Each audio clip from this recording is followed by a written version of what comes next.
kepada kadernya kami di daerah, bukan ke Pak Anies. Kalau kita lihat insya Allah kalau kader insya Allah.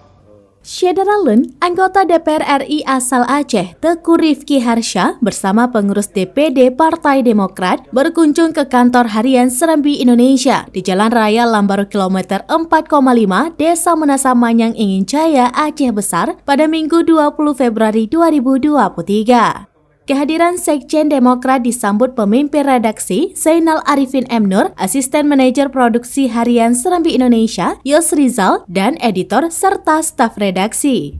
Selain melakukan diskusi kondisi terkait perkembangan koalisi perubahan yang diisi oleh Nasdem, Demokrat, dan PKS setelah Partai Demokrat resmi mendukung Anies Baswedan, banyak hal disampaikan Teku Rifki Harsha kepada tim redaksi Harian Serambi Indonesia. Salah satunya terkait dengan koalisi perubahan mendekati final. Setelah melakukan diskusi, Zainal Arifin juga mengajak Teku Rifki Harsha dan rombongan untuk melihat proses pengolahan berita hingga percetakan koran Harian Serambi Indonesia, proses penyiaran berita di ruang radio Serambi FM, Serambi On TV, dan Kompas TV. Dari Aceh Besar, Henry, SerambiNews.com.